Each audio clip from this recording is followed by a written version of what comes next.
And please have some music in your life, have some rhythm in your life. ये दोनों चीज़ों ने मेरी लाइफ बना दी है। एक होता है ट्रिनिटी स्कूल ऑफ म्यूजिक, दूसरा है रॉक स्कूल, और भी सारे हैं, बर्कली है and there are other schools also, लेकिन ये दोनों सबसे बड़े माने जाते हैं। तो रॉक स्कूल ऑफ म्यूजिक में I am registered as a teacher. Right from school college के टाइम से मेरा एक बहुत ऐसे विश रहा था, मुझे तो पता भी नहीं था कि वो शायद कभी पूरा होगा नहीं होगा, कि मुझे पूरा इंडिया देखना है, like every corner of India मुझे जाके देखना है।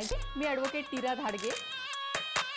कोणत्याही क्षेत्रात तुमची कामगिरी वाखाणण्यासारखी असेल, इतक्या लोकांशी मी बोलतीये ना, काहीतरी रोज नवीन शिकायला मिळतं। एकमेकांना मदत करण्यासाठी तुम्ही ही कम्युनिटी जॉईन करू शकता, पुणे वुमन्स क्लब।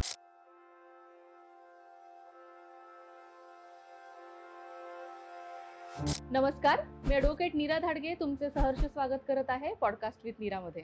आज आपल्याबरोबर माझी खूप जवळची आणि खूप जुनी मैत्रीण आहे सुजन। आज वेलकम, तू आमच्यापर्यंत आलीस आज। हम लोग आज हिंदी में बात करेंगे। यस, हमारे ऑडियंस को आपके बारे में बताइए। श्योर। सो मेरा नाम सुजन नेसमनी है। मैं तुम्हारे साथ ही इसमें थी, कॉलेज में थी। और अभी मैं एक सिंगर एंड वोकल कोच हूँ। मैं नॉट ओनली बच्चों को but right from 5 to 65 years of students तक को मैं गाना सिखाती हूँ, म्यूजिक सिखाती हूँ। और अपना एक छोटा सा एकेडमी खोल रखा है जिसमें आई कैन टीच एनीबॉडी, जिसको भी म्यूजिक में इंटरेस्ट है और ये आर्ट को बढ़ाने के लिए लोगों को इंस्पायर करती हूँ मैं। तो आई वॉन्ट कि जितने ज़्यादा लोग म्यूज़िक में कुछ तो करें, कि अगर तुमको हॉबी एज अ हॉबी भी अगर आपको अच्छा लगता है म्यूज़िक, तो उसको थोड़ा सा सीखे। एंड आजकल की लाइफ में इतना सब स्ट्रेस होता है लोगों को, तो music is a very good stress buster. तो हर किसी की लाइफ में थोड़ा सा म्यूज़िक आए, ये मेरा अभी एक छोटा सा एम है जिसके ऊपर मैं काम कर रही हूँ। ओके, कैसे आए आप इस इंडस्ट्री में? म्यूज़िक आई थिंक मेरे पास जेनेटिक है, बचपन से है, क्योंकि मेरे पापा म्यूजिशियन है। वो स्टेज पर गाते थे। He used to be a part of an orchestra. उस टाइम पे ऑर्केस्ट्रा बहुत चला करते, तो ऑर्केस्ट्रा में एक लीड सिंगर होते थे वो। तो वो गाना गाते थे। एंड देन फिर जब मैं छोटी थी तो मेरे साथ वो घर में बैठे बैठे गाना थोड़ा थोड़ा सुनाया करते थे। एंड देन उस तरह से मैंने पिकअप कर लिया। तो उस टाइम पर उनको वो परस्यू करने का चांस नहीं मिला। उनके पेरेंट्स ने उनको उस टाइम पे मे बी जॉब या बिजनेस करने में लगा दिया। तो जब उनको दिखाई दिया कि मैं इस फील्ड में इंटरेस्ट दिखा रही हूँ, तो उन्होंने पूरी कोशिश की कि जो हो सके तू कर। इट्स ओके, अगर पढ़ाई ठीक ठाक भी कर रहे हो तो भी ठीक है, लेकिन गाना सीखो, म्यूजिक सीखो। तो बचपन से ही मुझे कीबोर्ड क्लासेस में डाल दिया। फिर बाद में सिंगिंग, शास्त्रीय संगीत में के क्लास में लगा दिया। तो फिर मैंने वो शुरू किया। Then slowly I got into western music. मुझे उसमें क्वायर म्यूजिक जो होता है, स्कूल्स को क्वायर में रिप्रेजेंट करना, ये सब में मेरा इंटरेस्ट बढ़ गया। और फिर उसके बाद तो मैंने ठान लिया कि अभी इसके आगे साइंस कॉमर्स अपने से होना है नहीं। तो हमने आर्ट्स चूज कर लिया। एंड 11-12 तो आर्ट्स में किया, लेकिन उसके बाद आई फाउंड अ कॉलेज जिसमें म्यूजिक में डिग्री कर सकते हैं करके। सो पुणे में ही भारतीय विद्यापीठ कॉलेज है। तो काफ़ी सारा स्ट्रगल के बाद उस कॉलेज में फाइनली एडमिशन मिल गया। और 3 इयर्स BA का कोर्स किया। So now I am a graduate in music. तो इसी सर्टिफिकेशन के बल पे अब मैं आगे भी सिखा सकती हूँ, पढ़ा सकती हूँ। तो this is what I want to put forward, कि और भी जो लोग हैं जिनको म्यूजिक में इंटरेस्ट है बट उनको पता नहीं क्या करना है, तो मीन्स वो लोग फिर भी सिर्फ BA करके देन आगे टीचर या फिर परफॉर्मर बनने को ट्राई करते हैं। लेकिन एक सर्टिफिकेशन होना बहुत इम्पोर्टेंट भी है और आपके करियर के लिए भी अच्छा है। तो कल को आप जब सिखाना शुरू करोगे तो पेरेंट्स हमसे पूछते हैं आके कि आपका क्वालिफिकेशन क्या है, आप हमारे बच्चे को सिखा रहे हो, आपको कितना आता है। तो हम दिखा सकते हैं कि वी आर सर्टिफाइड टीचर्स। तो हमारी जो जनरेशन थी ना, 90s की जनरेशन, उसमें बहुत सारे पेरेंट्स ऐसे थे, गवर्नमेंट जॉब के लिए लग जाओ, या फिर इंजीनियर बन जाओ, या फिर डॉक्टर ही बनना है। एजुकेशन पे बहुत ध्यान दे रहे थे। आई गेस हमारे ही पेरेंट्स ऐसे थे, जाओ नाचो, म्यूजिक करो, प्ले में पार्ट लो। हम लोग तो I guess first second year हम लोग परफॉर्म कर रहे थे। यस, और थर्ड ईयर हम लोग जज थे। करेक्ट, हाँ। बट वो जो हम लोगों को लिबर्टी मिला Right. कि ये सब कुछ हम लोग कर पाए, यस वो हमारे पेरेंट्स ने हम लोगों को एग्जैक्टली ये इसमें किया है। पेरेंट्स का बहुत इंपॉर्टेंट रोल पड़ता है कि यू नो अभी अभी भी मेरे पास ऐसे स्टूडेंट्स हैं जो गाना सीखना चाहते हैं, लेकिन वो पेरेंट मुझे बोलते हैं आके कि अभी तो इसका सिर्फ हाँ। हॉबी है, हम लोग इसको वैसे भी साइंस में डालने Science वाले हैं, में ये डालने वो तो वाले। आप उसको at least as a hobby busy रखो। बट ये अभी चेंज हो गया है बहुत कुछ। कम्प्लीटली। हम लोगों के तब मतलब एक एटलीस्ट 10 इयर्स बैक ऐसा था कि सिर्फ यही करना है, बाकी कुछ नहीं करना है। राइट बट अभी जो आपके हॉबीज है उसमें से ही बड़े बड़े प्रोफेशंस बाहर आ रहे हैं। आई नो तो आई गेस बहुत चीजें करनी चाहिए। आपके बच्चों को क्या अच्छा लगता है क्या नहीं लगता है वो भी सब कुछ देखना चाहिए, उसके ऊपर ही डिपेंड करेगा। कभी कभी ऐसा हो जाता है कि इंजीनियर लोगों को जॉब नहीं मिल पाता, but as a performer, as a teacher, as a dancer, artist, उन लोगों की प्रोफाइल्स ऊपर चले जाते हैं। एग्जैक्टली एंड ये- अभी ये बहुत ट्रेंड में आ रहा है ये सब, यू नो Yes, yes. छोटी स्किल हम यूज कर सकते हैं, जैसे कि अभी जिसको किसी को बोलना बहुत पसंद है वो हाँ। आपकी तरह इंटरव्यू ले सकते हैं किसी का। So you know It's a you can profession use only. anything, yeah, of Yes, course. yes. आप सोलो ट्रैवलर भी हो। Yes. यस, बहुत लोग डरते हैं हाँ। सोलो ट्रैवल से, आप उसके बारे में बताइए हमें। श्योर सो मीन्स मुझे राइट फ्रॉम स्कूल कॉलेज के टाइम से मेरा एक बहुत ऐसे विश रहा था, मुझे तो पता भी नहीं था कि वो शायद कभी पूरा होगा नहीं होगा, कि मुझे पूरा इंडिया देखना है, like every corner of India मुझे Yes. जाके देखना है कि we live in a very magical country. और इसके बारे में हार्डली किसी को पता है, जो लोग अपने सिटी में रहते हैं उनको अपने सिटी के बारे में पूरा नॉलेज होता है, लेकिन other side of the country क्या चल रहा है या फिर क्या है वी डोंट नो। सो ये मुझे बहुत फैसिनेशन था कि यू नो क्या है, मीन्स क्या क्या देख सकते हैं हमारे कंट्री। सो वंस थोड़ा बहुत एक बार फाइनेंशियली इंडिपेंडेंट होने के बाद मैंने ट्राई किया कि विदाउट मीन्स अभी लोग बोलते हैं कि मुझे तो देखना है बहुत कुछ लेकिन कोई आता नहीं है साथ में, या फिर ऑफिस है, काम है, प्लान बनाते तो बनाते ही साल वो गुजर जाता है, कोई नहीं आता। एग्जैक्टली तो मैंने सोचा कि क्यों किसी का वेट किया जाए, है ना, क्यों। और मुझे ये अभी ट्रैवल करने के बाद पता चला कि ट्रैवलिंग के लिए एक्चुअली बहुत सारे पैसे की जरूरत नहीं है। All you need to do is थोड़ा सा एक क्या यू नो एक स्टेट ऑफ माइंड चाहिए कि मैं अकेले भी कहीं भी जा सकती हूँ, जा सकता हूँ, और एक कॉमन सेंस चाहिए बस कि हाउ इतना छोटे से बजट में मैं एक पूरा लाइक स्टेट कवर करके कैसे आ सकता, उतना एक ट्रिक जो है वो पता चल गया। तो there is a lot you can do. So अभी like I think the last trip जो I did was last month, I did Uttarakhand and Punjab, और ये दोनों कवर करने के बाद मेरे ऑलमोस्ट 15 स्टेट्स कवर हो चुके हैं पुणे के in the last 3 years I think. 21 में आई स्टार्टेड और 15 तो हो गए, अभी बाकी बचे हुए वो अगले 2-3 साल में कवर हो जाएंगे मोस्टली। कुछ ऐसा इंसिडेंट बताना चाहते हो आप जो सोलो ट्रैवल करते करते आया, उटपटांग इंसिडेंट? उटपटांग आई डोंट नो, सो हाँ I can tell you one के सो आई अभी ये कहाँ की बात है ये मैं नहीं बताऊंगी। ओके। तो I was travelling and then this one person, अच्छा नहीं मुझे ये वाला नहीं बोलना। अरे बताओ बताओ। अच्छा मैं आपको एक बैड एक्सपीरियंस बताती हूँ, ठीक Okay. है। तो मे बी अच्छा होगा अगर मैं कुछ बैड एक्सपीरियंस शेयर करूँ, क्योंकि ये बहुत लड़कियों के साथ हो सकता है, ठीक है। सो आई वाज इन आगरा, मैंने सोचा कि मैं अपना बर्थडे मनाती हूँ एक स्पेशल जगह पे। Yes. तो मैंने बोला स्पेशल जगह कैसे ढूंढे, मुझे दिख गया ताजमहल। ताजमहल। मैंने बोला चलो ताजमहल चलते हैं, वहाँ पे बर्थडे सेलिब्रेट करते हैं। तो वहाँ पर गई मैं एंड देन देयर वाज तो मैंने जाने से पहले कुछ हॉस्टल्स को रिसर्च किया कि मैं कहाँ रुकूँ, कहाँ ठहरूँ। I usually don't stay in hotels, okay. और मैं काउच सर्फिंग ये करती हूँ, प्रेफर करती हूँ। काउच सर्फिंग का मतलब होता है कि making friends with the locals और उनके घर पे रहना। ओके। तो इसके लिए हमको होटल की जरूरत नहीं है, और वो लोग भी दे डोंट चार्ज यू, उल्टा उनके साथ रहने को मिलता है, उनके साथ खाने पीने को मिलता है, तो इट्स लाइक अ फैमिली जैसा लगता है। तो that's a very good setting. तो मैंने ऐसे कुछ पीपल को यू नो रीच आउट करने को ट्राई किया कि आपके पास अगर कोई प्लेस है रहने के लिए तो आप मुझे सजेस्ट कर सकते हो, या फिर हॉस्टल के। तो एक हॉस्टल के मैनेजर या फिर ओनर ने मुझे रीच आउट किया कि मेरा हॉस्टल है, आई ओन द हॉस्टल, और वैसे ज़्यादा लोगों को पता नहीं है इसके बारे में, तो एक काम करिए कि आप यहाँ आके रह लीजिए, मैं आपको बहुत एकदम रीजनेबल प्राइस में आपको प्लेस देता हूँ रहने के लिए, और उसके बदले में आप अगर यू नो अब कहीं आप पोस्ट वोस्ट में डाल दो कि मेरा हॉस्टल का नाम है, तो थोड़ा प्रमोशन हो जाएगा। I said no problem. मैं बोला मैं वैसे भी ब्लॉगर हूँ, मैं लिख देती हूँ, I can write blogs and आपका नाम मैं सजेस्ट कर दूँगी। तो and just on the day, और मैं लेट नाइट आके वहाँ पे पहुँचने वाली थी। So just when I was about to reach, मैंने उसको बताया कि मैं बस से उतर चुकी हूँ, मैं अभी ऑटो लेके आपके हॉस्टल तक पहुँच रही हूँ। तो उन्होंने बोला कि आप और एक मैं और एक ऑफर देता हूँ आपको। तो मैंने बोला कि क्या ऑफर हो सकता है? तो वो बोले कि आप एक काम करो, आप अब हॉस्टल में यूजुअली बंक बेड्स होते हैं, राइट? तो एक बेड आपको लाइक 400-500 में मिल जाता है। उसने मुझे 200 बोला कि आप इतने 200 अ डे में जितना दिन चाहिए रहो। फिर उसने कहा कि आप आपको मैं अलग से रूम भी दे देता हूँ, हॉस्टल्स में रूम्स भी होते हैं। बोलता है मैं आपको प्राइवेट रूम देता हूँ क्योंकि सब तो खाली पड़ा है, खाली, तो आप एक प्राइवेट रूम ले लो और मैं वो आपको फ्री में भी दे दूंगा करके। तो देन मुझे डाउट आया, मैं बोली ऐसे कैसे कोई दे सकता है? मैं बोली ठीक है खाली पड़ा है लेकिन कुछ तो चार्ज करना चाहिए। सो ही वाज लाइक कि आप अकेले रह लो, आपको जितने दिन रहना है रह लो, पूरा रूम आपका, लॉक वॉक सब मिल जाएगा आपको। दिन में आपको चाहिए तो मैं खुद घुमा लेता हूँ, यहाँ जाके आपको ताजमहल दिखाता हूँ, ये करता हूँ, बट रात के टाइम पे उस रूम में मैं भी रहूंगा तुम्हारे साथ। तो मैंने बोला ये चल रहा है इसके दिमाग में।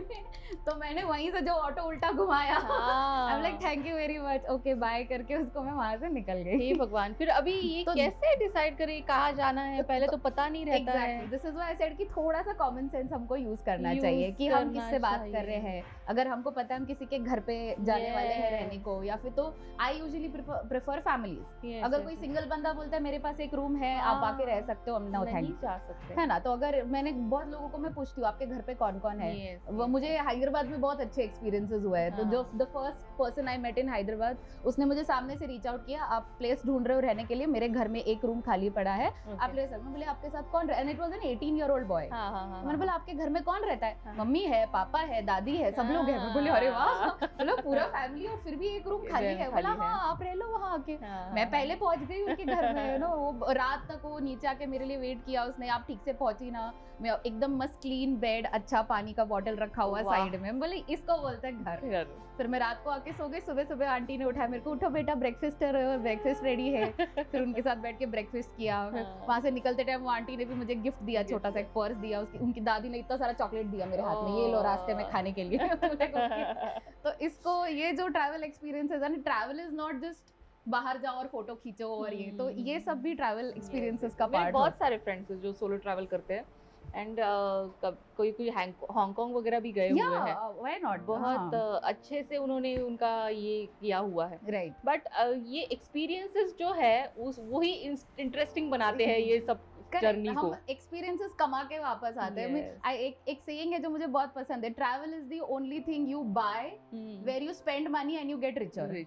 तो you get so many experiences हम लोग, और वो एक्सपीरियंस हमको रिच बनाता है ना। तो अभी कल को मुझे कोई पूछे आप कहाँ रहते हो? पुणे में रहते हो? मैं पुणे में रह के भी मैंने आधा इंडिया तो देख चुकी हूँ मैं करके, है ना। नाइस यार। एक रैपिड फायर खेलेंगे हम लोग छोटा। Okay okay, your favourite book? Harry Potter. मैं कॉलेज से बाहर नहीं हम लोग बच्चे ही हैं, हम लोग बच्चे ही हैं। मैं कॉलेज से बाहर नहीं निकली अभी तक, मैं वही हूँ। Favourite place? Favourite place please Hogwarts मत बोलना। ओह अरे that was my answer. Favourite place home. Okay, favourite food? पानी पूरी। आहा, सब लोगों को पानी पूरी अच्छा लगता है। क्या करें। Favourite song? ओह वैसे यू नो कि मैं एकदम डाई हार्ड ऋतिक फैन हूँ, तो एनी ऋतिक सॉन्ग का होना प्यार है is my favourite song. Actually कसम की कसम है is my favourite song. Please 2 lines. No yes, you are singer, ये तो बनता है। अरे यार ओके।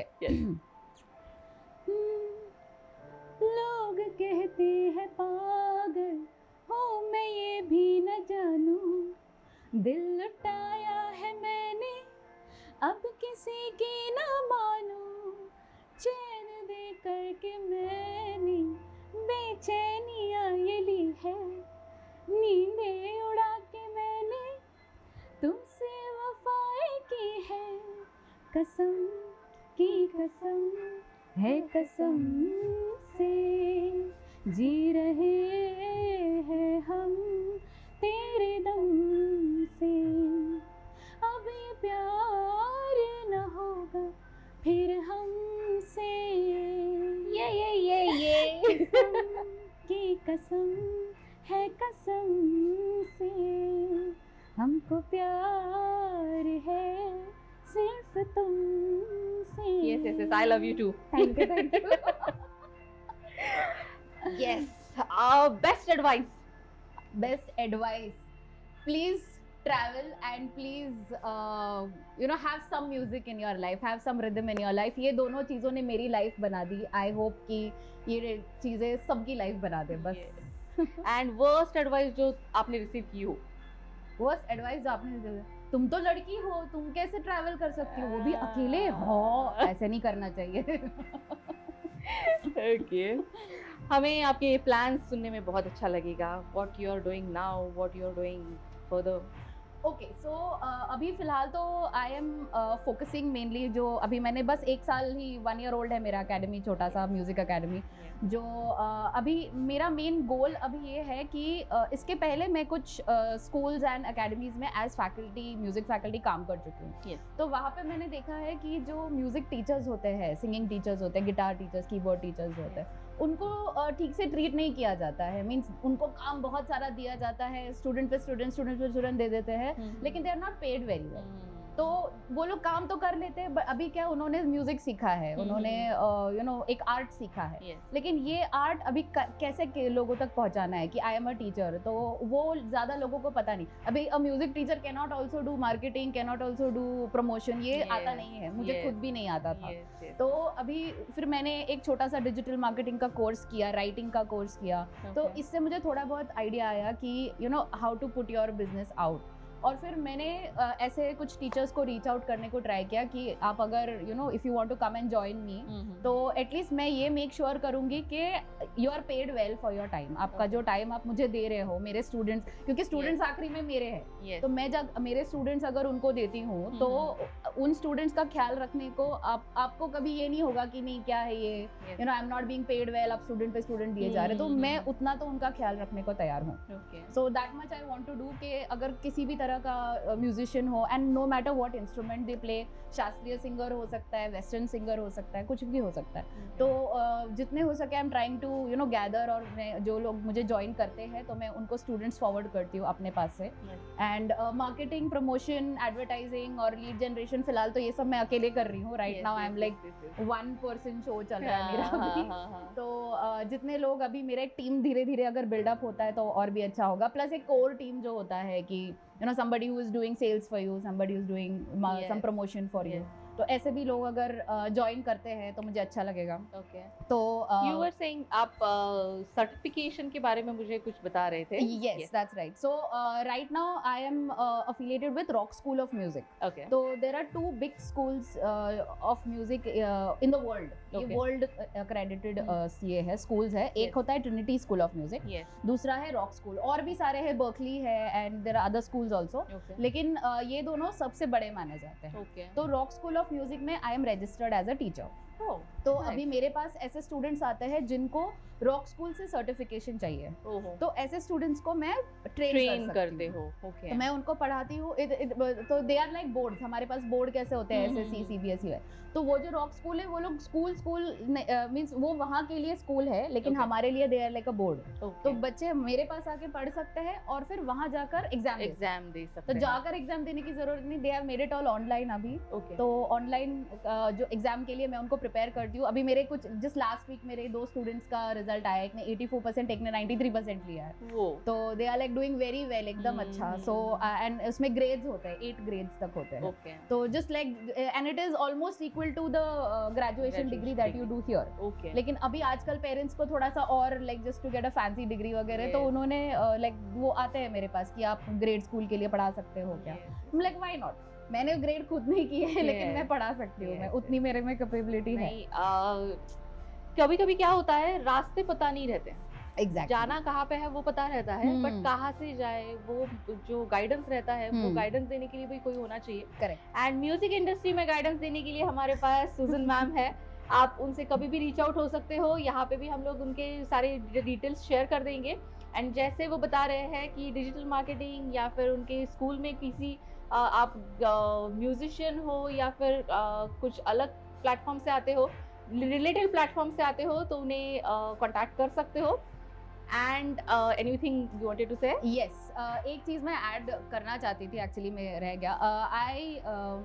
मेरा जो स्कूल है उसका एक ब्रांच है which is specially kept for special needs students. Okay, तो मैं उनको भी पढ़ाती हूँ, स्पेशली उनको खास मैं ही टेक केयर करती हूँ उनका। तो मेरे पास ऐसे भी स्टूडेंट्स हैं जिनको ऑटिज्म है, ADHD है। तो ऐसे स्टूडेंट्स के लिए म्यूज़िक बहुत ही ज़्यादा not just as an hobby, लेकिन उनके लिए एक थेरेपी जैसा होता है। तो उनको, उनके लिए it is medically approved also. तो मैं कुछ डॉक्टर्स के साथ भी ये टाइप में हूँ कि मैंने उनको बोल रखा है कि आपका ऐसा कोई भी पेशेंट हो कि जिसको म्यूज़िक से, गाना सुनने से थोड़ा सा भी इम्प्रूवमेंट उनमें अगर दिखाई दे सकता है कि लाइक पॉसिबिलिटी है कि इनका म्यूजिक से कुछ फर्क पड़े, तो आप उनको मेरे पास भेज सकते हो, and you know I can help them out. ऐसे तो ऐसे भी मेरे पास पेरेंट्स है जो लोग यू नो स्टूडेंट्स को लेके आते हैं, और उनको शायद ऑनलाइन ज़्यादा नहीं जमेगा, लेकिन वो लोग घर पे आते हैं और उसमें भी काफ़ी सारा उनमें इम्प्रूवमेंट दिखाई देता है। एंड सच स्टूडेंट्स, वो लोग बाकी बच्चों से बहुत ज़्यादा तेज़ होते हैं जब म्यूज़िक आता है।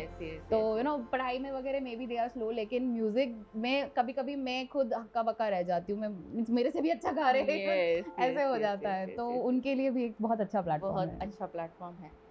यस, ऐसे हमारे सुजन मैम, किसी को कांटेक्ट करना रहेगा तो यहाँ पे डिस्क्रिप्शन में पूरे उनके डिटेल्स हम लोग डालेंगे। थैंक यू मैम, आज आप यहाँ पे आए और हम लोगों को इतना सब कुछ बताया। Thank you.